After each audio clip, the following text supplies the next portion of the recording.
Hello and welcome to the Crypto Sky podcast. Today we have another amazing episode. I recently conducted an interview with Mr. Backwards, a crypto trader who has amassed over 55,000 followers on Twitter. He's a very humble and kind person, and I'm really glad we got to chat. We covered everything from how he finds gems, how he sets up his trades, to how he goes about managing his personal portfolio. We also got to know a little more about the man behind the blue face, what foods he likes, and some of the things he enjoys to do outside of crypto. Mr. Backwards will also be attending the World Crypto Con this fall, and we talked a little bit about what he expects to see going to the event. As always, I'm so grateful for you tuning in, and if you would like to support the show, you can share it via social media, and if you're listening via iTunes, please subscribe and leave a review. Now, without any farther ado, let's get into the interview.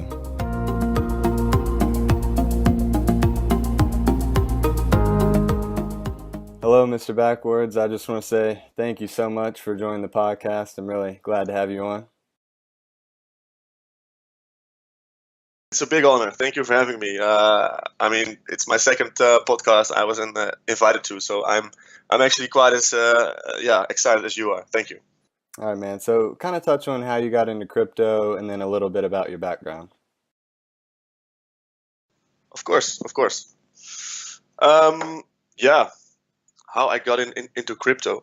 Well, it's not like a very special or exciting story, but it's like the exact moment. It was like, as I wrote in an interview before in 2014, I just read something about Bitcoin, and I was quite young at the time. I think more around your age. So that also come with the same amount of money you can spend. And we were just buying like for $10 worth of Bitcoin. In the evening, we were just hanging around. But I think the next day when I woke up, it kind of intrigued me of like buying something now that has such a might be a bright future. So I also bought some Litecoins, quite a bigger amount, and then I haven't touched that for until last year spring. Okay. Where I actually got in the game for reals, if you could say that. Yeah. So kind of touch on how you got the name Mr. Backwards and how your Twitter account came about. When I started buying crypto, the same second I was also looking for, where do I get my information from? And I don't want to read news articles or stuff. I was mostly interested in sentiment. Okay. And Twitter was quite big here in my country about sentiment, about TV shows, about politics, about stuff. So I actually figured out that there might be also a crypto community out there. Well, I was quite lucky when I found the community, because, as you know, it's freaking huge. Yeah. So of course, when you browse along, you saw the Crypto Yoda, and you saw the what's his name, Crypto God with the bull avatar. So I just started following all those people and people like Cobain and stuff, and I also had the wish to, well, not become one of them, but to participate in the conversations.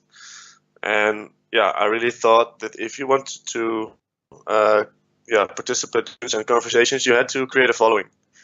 That goes hand in hand. So that was my goal, and I didn't have any clue that it was had such a snowball effect to the situation I'm having right now. It sounds weird. I can be a bit weird from time to time, and we are like buying this stuff that might be something worth it in the future. So let's pretend I am a know-it-all and I'm going backwards. So that's why I also have like my bio, like born in 2047, no, 74. And it also sounds ridiculous. And then I was let's go. And I just grab some artwork from a guy who I also emailed them from, can I please borrow this? And yeah, that's how I was born. All right, man. So the first thing I noticed when I clicked on your profile was your picture. Is there any meaning behind the blue face in your Twitter picture? Um, this is actually quite a boring story. I was just using a certain app for your Mac that will show you different wallpapers from different coming up artists. And this guy, I don't remember his name, but yeah, I mentioned him before on my page. He had some sick wallpapers, and um, if you want to create a personality on Twitter, you got to have a face. I mean, either it's a Disney character, a real face, or a blue face. So yeah, as simple as that. All right, man. So what are a couple of things that you enjoy outside of crypto? Maybe traveling or sports? What are a couple of your hobbies? Yeah, well, I'm also quite the boring guy. Like the only thing I want to do with my crypto profits is to uh, remain to keep remaining in my lifestyle without having to be worried about anything else. But the one thing I really love is traveling. And it sounds a bit boring, like a bit cliche, but I mean, crypto made me, gave me the freedom to go traveling whenever I want. So, yeah, next year I'm planning lots of trips. I just booked a trip to Chengdu in China just to go to all those food stands and stuff. Yeah, so that stuff I like, definitely. So where's the coolest place you've traveled to so far? You're asking me some difficult questions, man. Uh, well, actually, I mean, I'm like aspiring to become a traveler. Okay. So if no, I mean, I've lived in Africa for quite some years. I've seen some crazy stuff over there, like beautiful stuff. So yeah, that is definitely a sweet spot in my heart. But yeah, I mean, I just like to see other cultures and to take myself out of my comfort zone because otherwise, life gets a bit boring, and you need to have something to compare your own lifestyle to appreciate other ones, but also appreciate your own lifestyle. Okay, so who is one person from crypto Twitter who's had the most impact on your personal journey, whether it be negative or positive? Sure. That is definitely Crypto Macho. Okay. Definitely, yeah, no, definitely. I mean, I have him very high, on all kind of levels, like how helpful he is. Of course, people see Mocho and me always like talking about the same bags and stuff, and we have the same positions. But that's mostly because, we're just looking out for each other, and also, um, especially in the beginning, I was like just trading questions, and then I just asked him, "Hey, how do you put your bids and stuff?"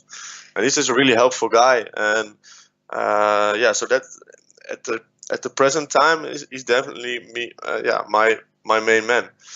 But also in the beginning, when I started out, I have to give big shout outs to Crypto Yoda. He was also of big importance to me. The list goes on, but that's one of the best thing about the community, that most of them, they are so willing to help other people. Yeah, and I mean, the only thing you have to do is just to be nice. I mean, nice people, they learn a lot more than people who are angry and picking on people. Yeah, that's very true. So, if you could live anywhere in the world, where would it be and why? True. Yeah. Well, I would stay where I are, actually. Okay. Just in my hometown. And then especially to see if financial issues aren't a problem, then it's very nice to be at a place, for me, where you feel at home, and you also see lots of stuff around you which used to make you feel stressed or whatever. You don't have to deal with it anymore. You can just live on your own pace and keep that as a launching platform to see other places of the world. So yeah, I mean, I'm not really thinking about moving to paradise and stuff. All right, so what is your favorite food and drink, and then why do you love those so much?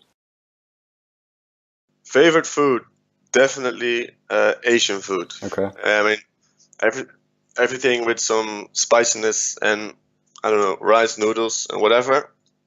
Give it to me. My favorite drink, that's gotta be a Cuba Libre. Just a good glass of Coca-Cola and rum. Mix it together. That's my shit. All right. All right, so kind of switching gears into crypto here a little bit. What are your thoughts on some of the larger Twitter accounts partnering with coins? Because I know, there's been some drama on Twitter with people disagreeing about that. What are your thoughts on that? Yeah, well, I am partnering with projects or whatever, and people who are like very moralistic, they get mad at that fact. And yeah, at some point I can understand them, but they should also know that when I started this whole journey, that was also my goal. I saw big accounts, and I saw that they leveraged and used their influence, but also their following to back up projects they like. And of course, if I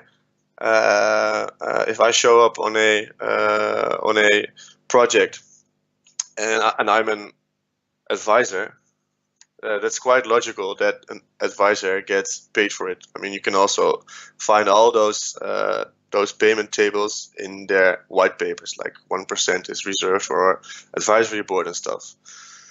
So, but at the same time, it's also a continuous awareness you should have to, not fall for every proposal. That's like to me, I'm backing projects. Let's take a project like for blockchain. Yeah.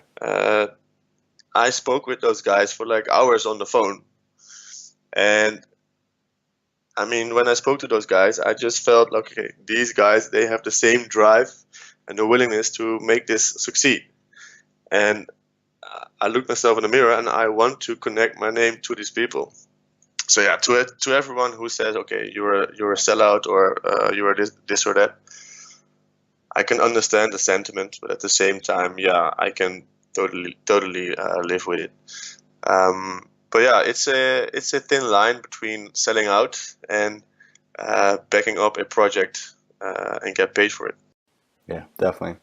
So, do you do anything in crypto outside of just trading and investing, like maybe mining, masternodes, staking, anything like that? Yeah, definitely.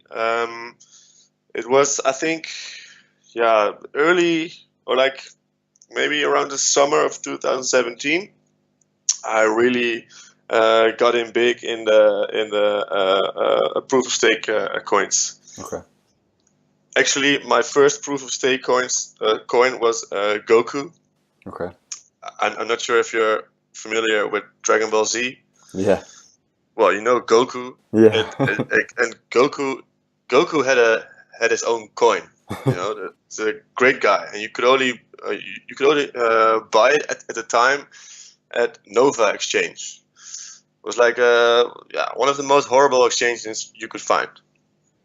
And then you could buy there like for, I think it was 200 sets or something, and it staked, I don't know, it had like a few thousand percent ROI wise, and it was crazy, and it picked up, and then I moved from proof stake coin to proof stake coin. And also on Twitter, people are like, yeah, all those coins are scams. But at the same time, everyone knows it's not sustainable. Yeah. So you just have to learn how to ride those waves. I mean, it's all about your time frame. I mean, for instance, if Bitcoin dies in 4 years, people will also say, yeah, it was a scam, because you have the overview. But these coins have just a very small life expectancy, and if you play it right, then I think I saw Niedergoin posting something about some people, they don't even know about passive income in crypto, who started in 2017, 2018. And I think he's right, because there are so many opportunities to get a regular stream of income, BTC wise, to start new positions. Because ever since I started out, I never ever brought in more fiat to buy me more crypto. Really? Okay. Yeah, and that's something that I've kind of been thinking about recently. One of the coins that I've been staking is Deviant, and actually Mocho was the one that put me on. Great, man. And the rewards have been awesome. I mean, they've really been helping my portfolio kind of stay afloat, in this really bearish trend. And something I wanted to ask you was, do you think maybe a new person coming into the space should maybe focus more on staking to try to grow their portfolio instead of just throwing more fiat and trying to trade their way up? Oh, definitely. And very nice to hear you have that Dev coin. I don't have it myself. That's one of the few I don't have. But to answer your question, I think that's very important. I mean, every crypto portfolio should have at least should be divided in like 4 different categories. Like you have like your big caps, you have maybe your tokens, but also definitely should have some coins that stake you or get you free Bitcoin in essential. So, do you sell your rewards, or do you just stack them up and let your Deviant bag grow over time? Yeah, it's actually a moon bag. I was up, I think, 200%, so I sold what I had initially put in and had my profits and just threw the profits in a staking pool, and I've just left it there since. Yeah, I mean, to me, I have like multiple staking wallets or masternode running, and of course, you want to compound and maybe create another masternode or get a bigger input so you can get bigger stakes. But you have to make a plan for yourself. So I always say, let's say I have a very cheap masternode and that generates me an extra masternode, or let's say every week. Well, you could do 2 things. You could do, okay, I wait the whole month and then I will have 4 masternodes or even more.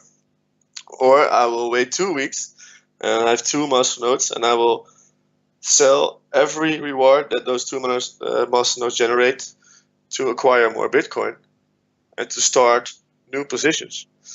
And I think the latter is the wisest thing to do, because you never know what the lifespan of a project is. Yeah, I agree. I'm actually in the process right now of buying the coins to start up my first masternode. I'm actually going with Motion XMN, so I'm pretty excited to get that up and running, hopefully today. Yeah, all right, yeah. So do you make use of those staking pools or those masternode pools, or do you set up your own wallet setup? I'll probably do my own wallet setup. Like I mentioned with Deviant, it's in a staking pool, but with Motion, I'll probably just set up my own MN. Yeah, okay. All right, so when you were kind of first starting and trading and investing crypto, what was maybe the biggest mistake you made when you were first starting out? Wow. I think my my biggest mistake was to ignore market cycles, Okay. and also to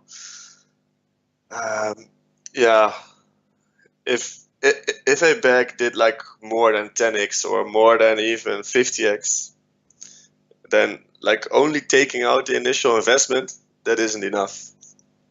And I learned that the hard way. So and also selling too early. Like you just spoke about a moon bag.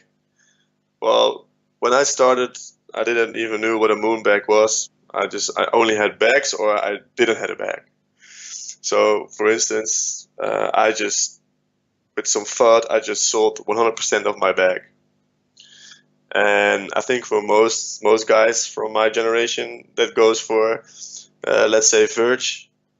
I had like a shitload of Verge. I bought at 2 sets. Okay. And I think I sold, between 5 and 6 or something. But I sold it all. And yeah, I mean, if I still had that bag, then yeah, I probably was like, I don't know, maybe I had some nice island somewhere, but yeah, but those two things for me are the most important thing, to have as a takeaway for new traders, is to never sell your entire bag if there's no extremely good reason for it. So maybe keep only 10% or even 5%. And also, sell during pumps. I mean, yeah, you have to sell on the way up. It's so easily said. But yeah, so many people are selling the way down. Yeah. And yeah, I mean, you can either have like a bit less profit or way less profit, and also a very bad feeling because you knew you made a mistake and you've got too greedy. Yeah, definitely. So, what do you think the biggest obstacles are right now for someone who's trying to get into the crypto space? Whether maybe that be FUD by the media or the difficulty of exchanges. What are your thoughts on that?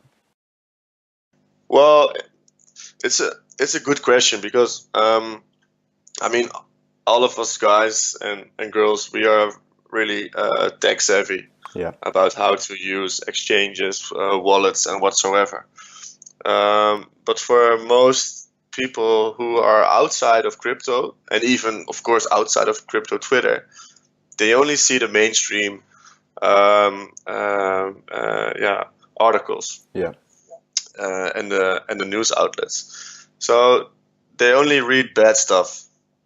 And when they read something good, it's about a guy who turned into a millionaire in a few months. And then when they're going to try that, they are quite delusional because, I mean, Bitcoin isn't going to make them a millionaire in 3 months. And also, that's not going to happen. And the second thing that I'm experiencing with some other people in my own personal circle is that it's also a very big bump to go to unknown exchanges. Yeah. And because I always tell my friends and some family members, if you want to make some real nice profits, you have to get out of your comfort zone in crypto. You have to learn. You have to, like you have to learn to set up your own masternode, or let someone else do it, for instance. But you also have to take a risk or take a step to create an account at that shabby-looking website to purchase a coin that no one ever heard of. Those are the actions and the learning curves that will pay out big down the road. So I think, but that's also, it might not be an issue. It might be even the reason why people can make money on those extreme low caps. Yeah, and it's funny you mentioned that. I actually branched out to IDEX in the past couple months, and it was an exchange I was uncomfortable with at first, with it being decentralized and a little more difficult to use. But I actually went there to grab Tomo Chain, and that's been one of the best performing coins in my portfolio. And now I've kind of searched for gems on those decentralized exchanges that really aren't that popular. And I think that's really the next step for a lot of new traders and investors. They need to, like you said, break out of their comfort zone. Yeah, no, exactly, and it's also it's very easy to explain. I mean, nowadays the big exchanges, they are like almost extortion companies. I mean, they ask like ridiculous amount to list your coin. Yeah. So newly born projects, tokens, or coins, they are reaching out to those less familiar, less wide known exchanges, because they are sometimes free, or they are like one or a few bitcoins instead of like a few $1 million. The big exchanges ask. So yeah, it's also exactly the same reason why most of, or actually all of those coins listed there, they have like a very small market cap. So it's also a lot easier for them to grow. Yeah, so lots of opportunities if you just dive in. Okay, so kind of touch on your personal investing and trading style, kind of what you look for in a coin, how you structure your portfolio, that sort of stuff. Yeah, well, I'm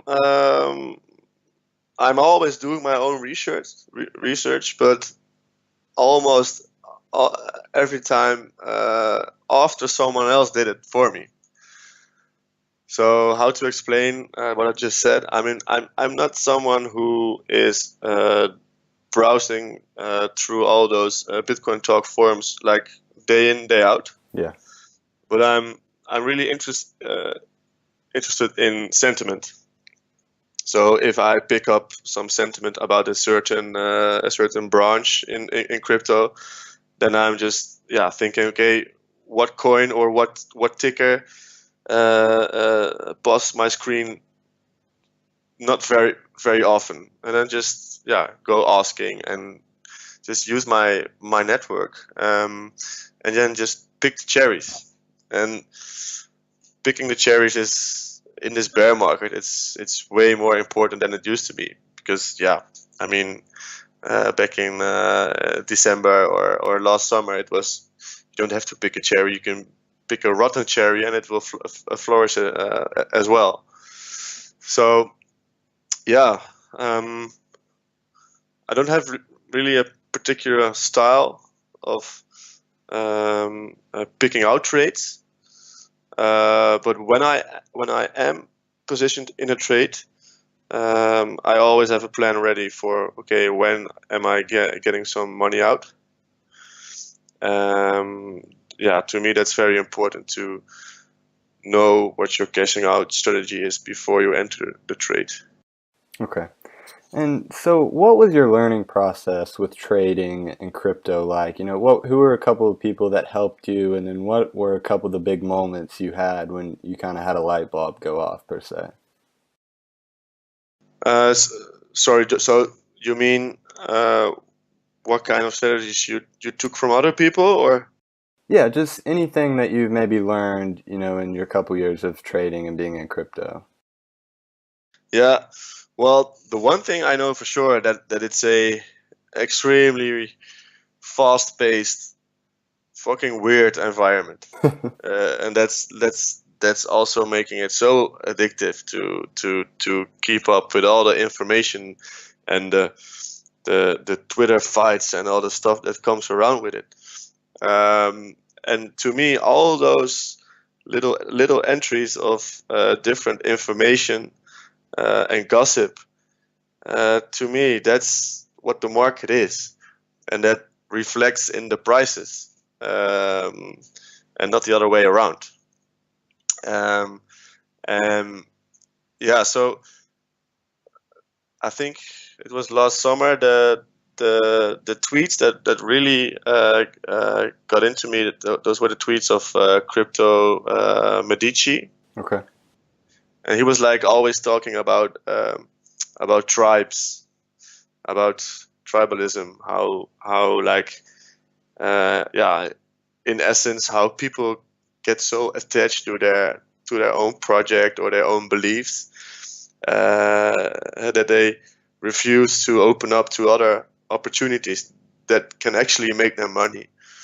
So in the beginning, I was also like a very anti-Ripple or anti-XRP, and fuck the banks and blah blah blah. And of course, I share that sentiment definitely, but I don't want to fuck my own portfolio over. And yeah, I think it's not to everyone, but if you're not a crypto evangelist, then don't get mixed up in feelings or taking sides too heavily when trading and participating in this market. Okay, yeah, and that's a really good point. I think a lot of new people kind of get stuck on maybe their favorite coin or they don't like this coin. But really, I mean, all coins are an opportunity to be traded and to make money. So, do you prefer to invest in more smaller cap coins or larger cap coins? I have definitely both. Okay. And that's I'm actually invested in all the in most of the big caps. So obviously Bitcoin, but also Monero, Zcash, Ethereum, and all those other guys, Ethereum Classic as well. And I think you just have to have some money in those if you build a well spread portfolio, because you don't want to have the experience of FOMO when one of those guys are going to run. Yeah. So I think it's a necessity to have like I don't know, but maybe 20% of your portfolio to be spread out around those big caps, or even more if you want to play it safe. But for me, low caps, that's the way to go to grow your portfolio quickly. But if I do a quick count now on my delta, it's like maybe around 80 positions Wow. I'm having right now. Okay. So that's I'm trying to slim it down. But that's not really convenient in these market conditions. Yeah. But I always have a huge portfolio of coins. And I always keep some kind of percentage system of how big my position can be. Okay.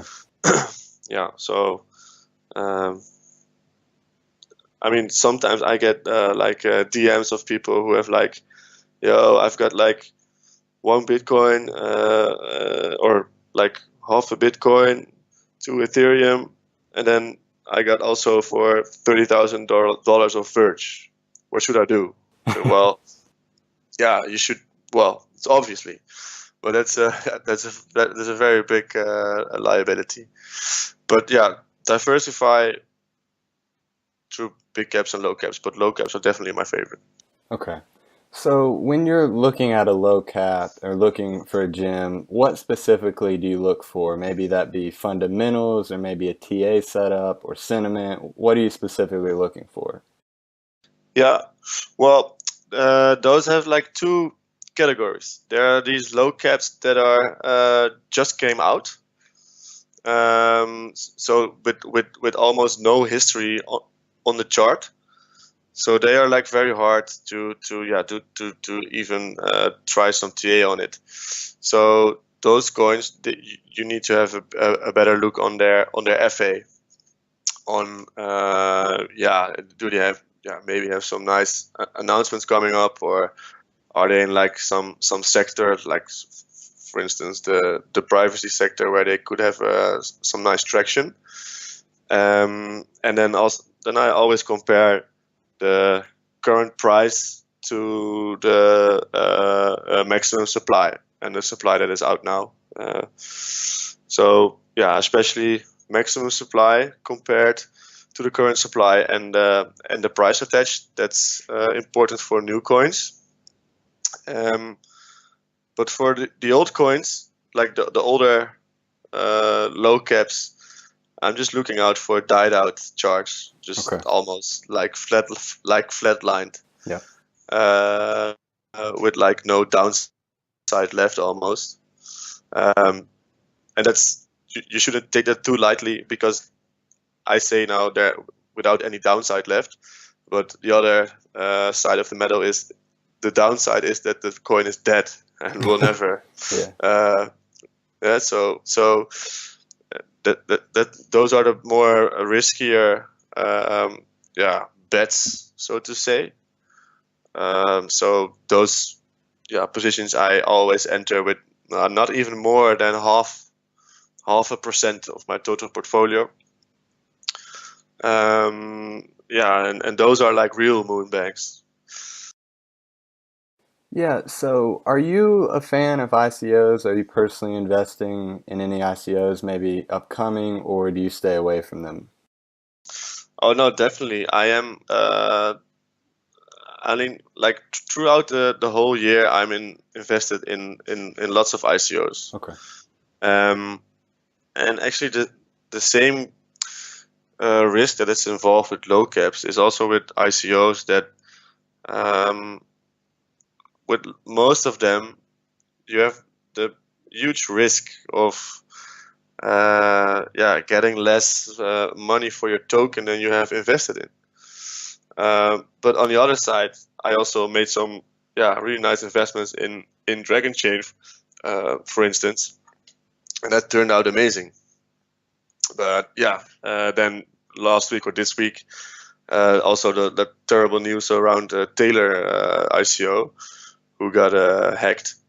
Yeah, I was also quite big invested in that one. So that also turned to shit, and that's horrible. But you cannot predict these things. I mean, and I know most ICOs, they work with discounts, like with pre-sales. You have like lots of discount, and also a lot of people are against that whole system. But at the same time, you should know the very first ICO ever, like Ethereum, you give Bitcoin and you got your very first Ethereum. The bonus compared to the very early investors of Ethereum to the last was 37.5% extra Ethereum for your Bitcoin. I mean, I think at the time it was like for the final stage you got 1337 Ethereum for one Bitcoin. Yeah, so. But it's a tricky business, of course, and you have to, if you want to, you have to ask yourself: do I want to invest in this company? Do I want to support the idea, or do I want to make a quick flip? If you want to make a quick flip, you can also hunting gems like you on IDEX, where most of the ICO tokens get listed. Yeah. So that's I mean, investing in an ICO is, to me, the same as backing a project. Okay. So, that's the question you should ask yourself. All right. So what is a sector that you're maybe really bullish on for the rest of 2018? You know, whether that be a privacy coin, decentralized exchange, you know, something like that. Well, I'm very bullish on projects that will accelerate the mass adoption of crypto. Okay. And then also you can divide that one in different aspects. So like the mass adoption of trading, but then trading is not for everyone. I mean, your grandma is not going to trade crypto. But she might use it for something else, like for, I don't know, for like something she could utilize to ease her life. So overall, I'm mostly bullish of like real use cases where crypto comes in as a unmissable part of the whole ecosystem. Okay. Yeah, so the whole battle between privacy coins that's going on right now, that's a very tricky battle to be in. I mean, the outcome, yeah, will be bad for most of them. Yeah. I mean, because in the end, a privacy coin should be used to pay someone privately or like anonymous. Yeah. But now I can assure you, like 99% of all the privacy coins are being used to make speculative profits. Yeah. They are only used as an investment to see which horse will win the race. So yeah, I think people should know that and be aware of why crypto is so big right now. It has a two-sided face. One at the one side, it's about making the world a better place, making processes more efficient. On the other side, there's just a shitload of people who want to get rich quick, and yeah, that's a continuous fight between them. So yeah, I think it's very hard to predict the future, but if you have to put your money on something, it should be on projects that will have not that much competition right now, or are already a giant leap ahead behind their competitors. So you're not a fan of the Win Moon guys on Twitter? So, well, no. Well, actually, if someone writes "when moon" on Twitter, then I actually, yeah, that's a good question, man. When moon, because I mean, these days are horrible. Yeah. So, no, of course, I totally understand these questions, and they also total legit. But to be honest, no one knows. Yeah. The people who knew or say that they knew, that's just very easy bragging after it's done. Yeah. So yeah. So someone who's into the space and they're starting to get into trading, investing crypto, what would be your biggest 3 tips you would tell them? That's definitely to grow some patience. Okay. But also to be a bit crazy. And in order to be a bit crazy, is to play with money that you can really afford to lose. Yeah.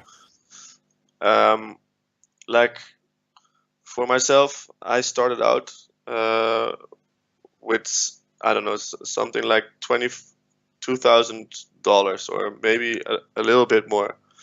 That at the time, like a year ago, that was a huge amount of money for me. And I had saved it for a holiday.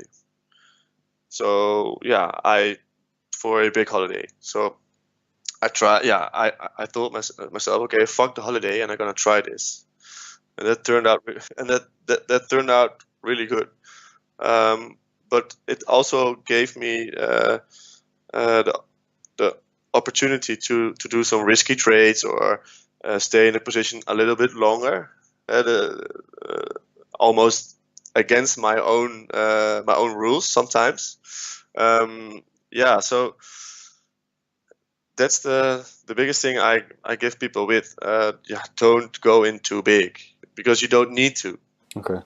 I mean, I told lots of people, even my sister who wanted to go into crypto last year, and I said, don't do it.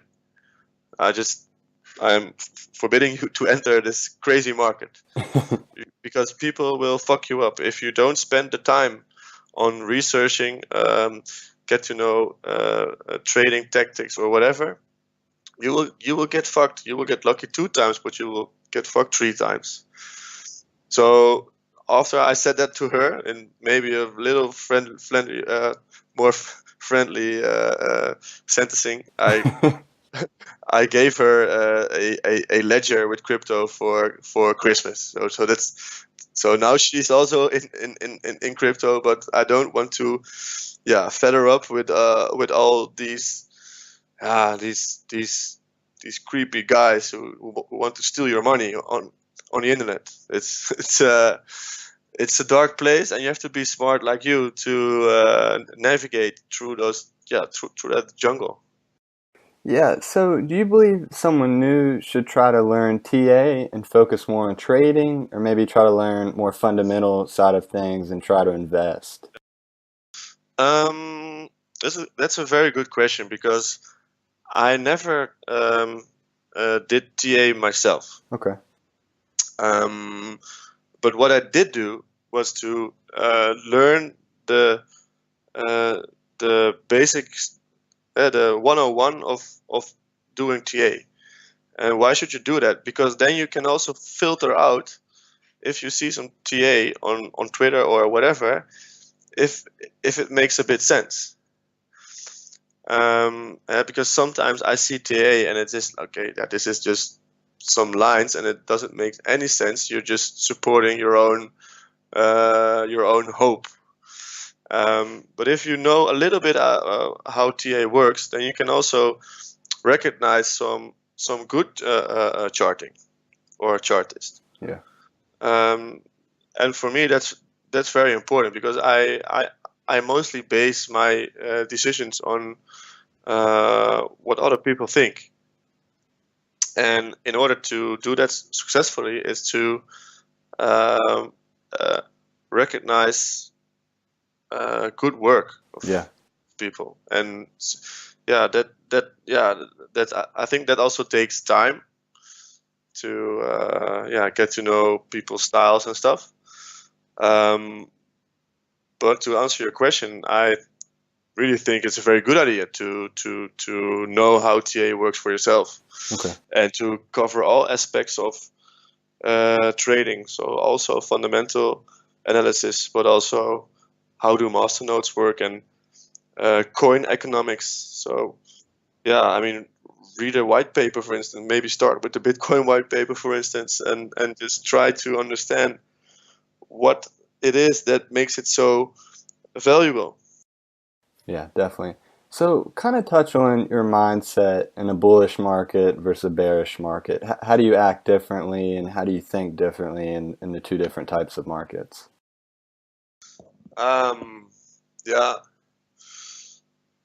Well,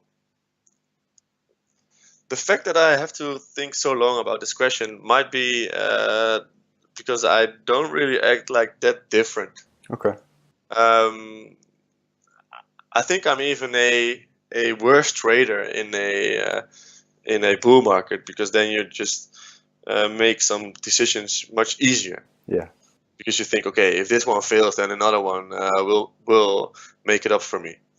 So the good thing of a bear market is that it forces you to really overthink your decisions, and to ask yourself continuously, why am I doing this, or why am I not doing this? So I think all the people who are experiencing some negative stuff right now, who just started out, is to know in hindsight what went wrong, or what happened to you, so you can recognize this kind of situation the next time you are about to enter in one. So you can be prepared for the bull market. And in the end, it's all about knowing yourself, and not how good you are, or how much luck you had, or what a good pick you made. No, it's about your weaknesses. You should know what your weaknesses are, and then yeah, if you can recognize them in advance, then you can win. Yeah, definitely. So, if you had to hold one coin for the next 10 years, would it be Bitcoin? Would it be something else? What would it be?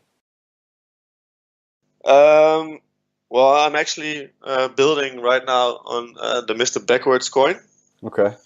and that would be ridiculous. But to be for now, that would be Bitcoin. Okay. Yeah, no, definitely.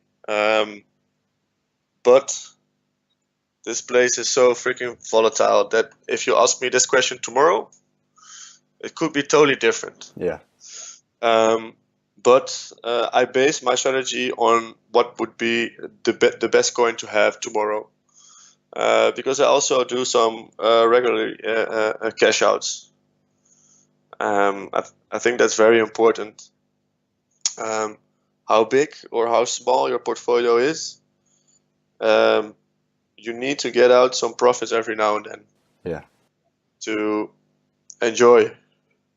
It's very important. I mean, I did not took out a huge percentage-wise part of my portfolio, but I have something that I can enjoy life with, and that makes these kind of days, less harsh because you, don't forget why you're doing this. So, I understand you're going to Las Vegas for the World CryptoCon. I'll actually be there as well. I'm really excited about it. Great. How excited are you about that? And what are some things you're looking forward to? Man, I'm super hyped to go there. That's no, definitely. Um, that's one of the perks of like getting yourself a big crypto account. So I have like this connection with those guys. So I'm heading over there, and it will be my very first crypto trip, and it will not be like in some, I don't know, in a boring town. No, it will be in Las Vegas, and Yeah. I mean, we can all understand that that's something really nice. So I'm really looking forward not only to, uh, of course, go to a party and this and that, but I'm foremostly very excited to meet a lot of faces I've been dealing with for the last 1.5 year almost.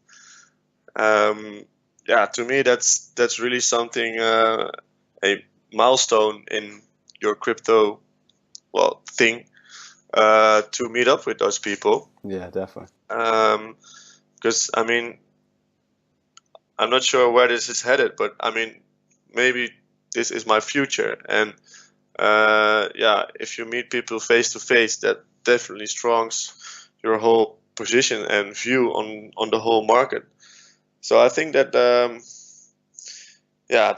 will be some changing event in how I approach this whole space. So I'm really looking forward to it. Definitely.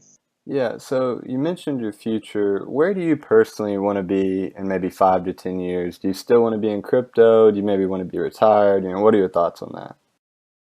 Um, well, I I started crypto, or I entered crypto because I was curious, but also because I just wanted to make money. I wanted to change my lifestyle in such a way that I can enjoy things without being stressed out if I can even pay for it. That was my intention. So that will always be my intention to maintain such a lifestyle. Okay. But on the other hand, crypto also gives you like lots of amazing opportunities to start business ventures or do whatever related to the crypto space. So yeah, I definitely see myself having a future in crypto. And like for now, it's of course it's all fun and games, and but I also like advising projects like ICOs. That's also a part of my job. I mean, people think, okay, that's just so money grabbing, but that's, I mean, they're not, connecting with me for nothing, because I really like to be part of the creative process on how you're gonna market a project, or how are you gonna step into partnerships with other projects or companies. So yeah, I think my crypto ride is far from over. Okay, man. Yeah, definitely. So that's all the questions I actually have lined up for you. I'll kind of let you close it up and touch on your closing thoughts. Okay, all right. So I'm not sure when it's going to be aired. Is this going to be aired somewhere this week? It'll be next Tuesday. All right.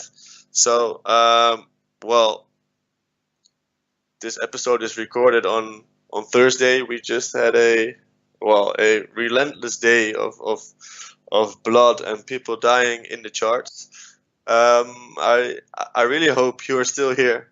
It's Tuesday now, and remember, always keep your initial goal of why you got into crypto in mind. And if you just think about that goal, sell the way up. Do not sell the way down, especially not if other people around you are screaming. That's it for now. I want to thank you for inviting me, and wish you all the best, man.